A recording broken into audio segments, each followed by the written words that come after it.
अस्सलामुअलैकुम वरहमतुल्लाहि वबरकातुहू। नाज़रीन, इनसाइट टीवी की खुसूसी रमज़ान ट्रांसमिशन में आपको खुश आमदीद कहता हूँ। नाज़रीन, आज गुफ्तगू को आगे बढ़ाएंगे और आज का हमारा जो टॉपिक है वो है वज़ू। वज़ू क्यों फ़र्ज़ किया गया है, वज़ू की अहमियत क्या है, और इसके बारे में हम डॉक्टर साहब से बात करेंगे। डॉक्टर साहब अस्सलामुअलैकुम। वालेकुम अस्सलाम वरहमतुल्लाहि वबरकातुहू। कैसे मिजाज हैं आप दोनों के? अल्हम्दुलिल्लाह। डॉक्टर साहब बताइएगा कि इस्लाम में वज़ू की अहमियत क्या है? अभी आपने तारुफ़ करवाते हुए बिलाल साहब का तारुफ़ करवाया, माशाल्लाह बड़े मरूफ़ सना खान हैं। तो हम तो वैसे भी वो लोग हैं जो इस बात पर ईमान रखते हैं कि बेवज़ू इश्क के मज़हब में इबादत है हराम। खूब रो लेता हूँ मैं आका की सना से पहले। क्या बात है। आप इससे आप अंदाज़ा कीजिए कि वज़ू की अहमियत क्या है। कुरान मजीद फ़ुरक़ान हमीद की सूरह माइदा में अल्लाह रब्बुल इज़्ज़त का इरशाद है, या अय्युहल्लज़ीना आमनू इज़ा कुमतुम इलस्सलाती फ़ग़सिलू वुजूहकुम व अयदियकुम इलल मराफ़िक़ि वमसहू बिरुऊसिकुम व अर्जुलकुम इलल काबैन। इरशाद होता है कि मैंने पहले भी एक दफ़ा अर्ज़ किया था कि जब अल्लाह ताला किसी बड़े अहम बात का हम तक पैगाम पहुँचाते हैं ना, तो फिर हमें पुकारते हैं या अय्युहल्लज़ीना आमनू, ऐ वो लोगो जो ईमान लाए हो। यानी इसका मतलब होता है इसके बाद जो बात आ रही है वो बड़ी ही अहम है। अब बात क्या आ रही है? इज़ा कुम तुम, इज़ा का मतलब होता है जब, कुम का मतलब होता है खड़े होना। इसी से हमारे यहाँ कौम, क्याम अल्फाज इस्तेमाल होते हैं ना। क्याम, नमाज में क्याम है, जब खड़ा होते हैं तो उसको क्याम कहते हैं। उसी लफ्ज़ कौम है, तकवीम। तो वो फरमाते हैं इज़ा कुम तुम, जब तुम नमाज में खड़े हो, यानी खड़े होने का इरादा करो, तो क्या करो?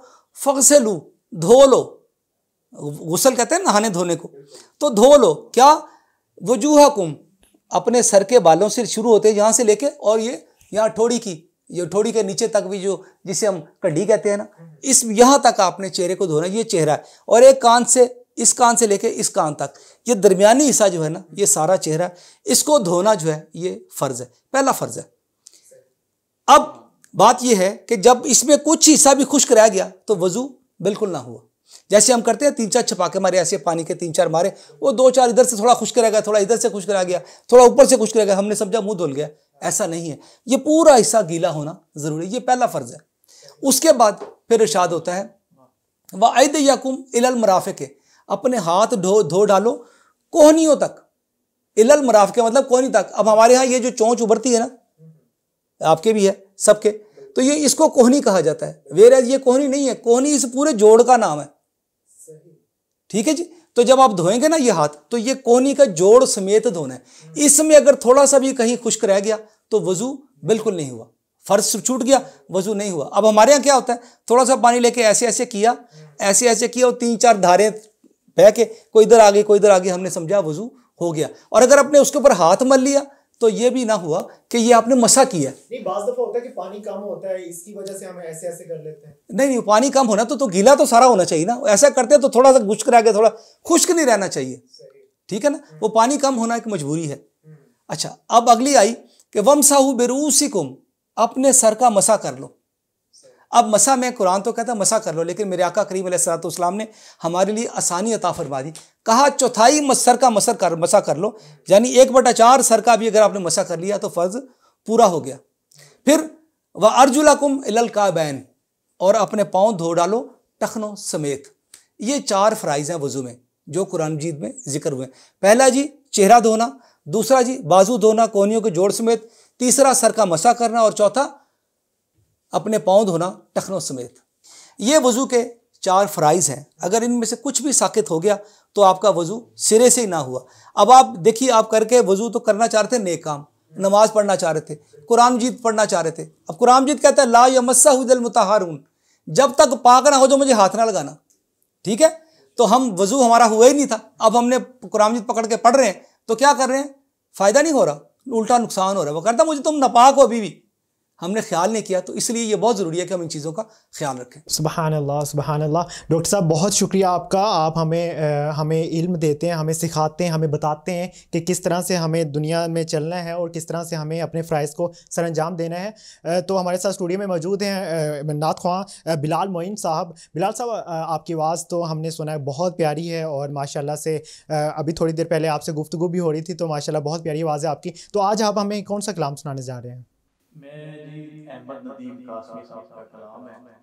मेरे उस्ताद मोहतरम सैयद ज़बीर मसूद शाह, माशाअल्लाह माशाअल्लाह माशाअल्लाह। मैं उनके जैसा तो नहीं पढ़ सकता, लेकिन हाँ बिल्कुल बिल्कुल बिल्कुल। सुभान अल्लाह सुभान अल्लाह।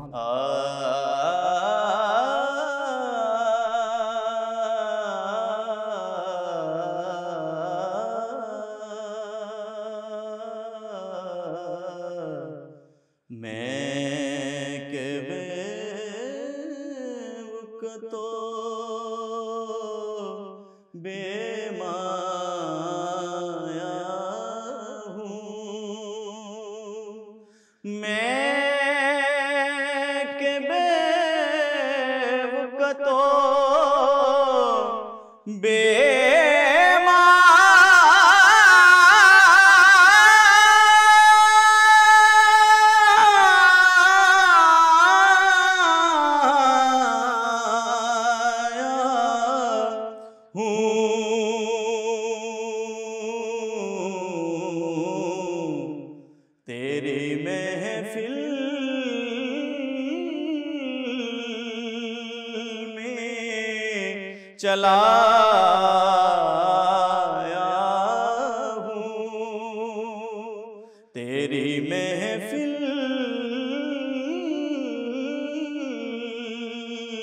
में चला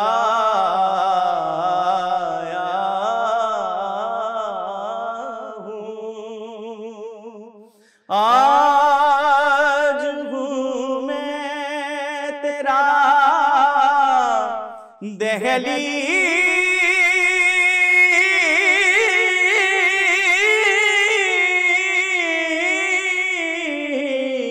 दहलीज़ नशीं। आज हूँ मैं तेरा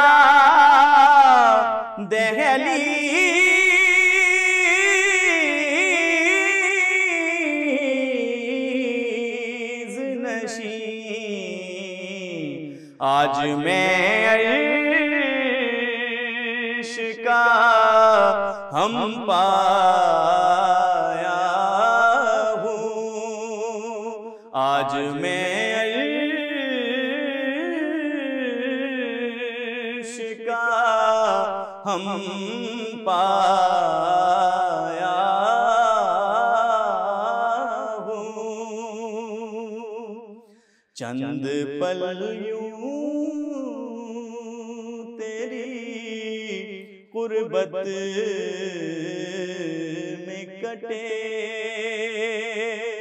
चंद पल यूं तेरी कुर्बत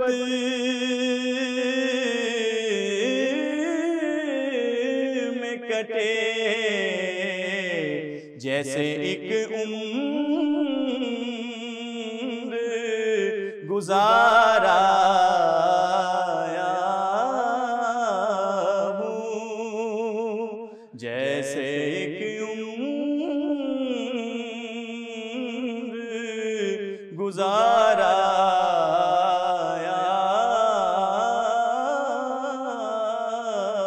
हूँ, तेरी महफिल में चला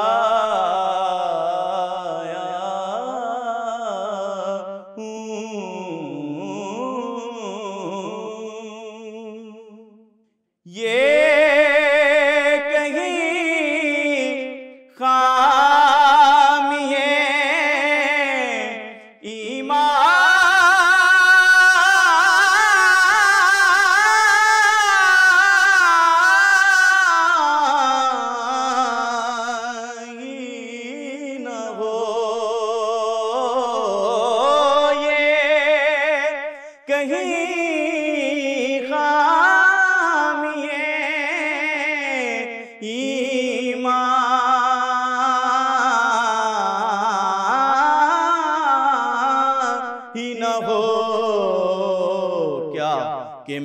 मदीने से पलट आया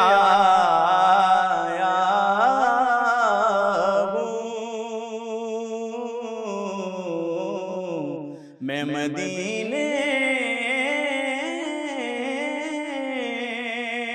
से पलट आया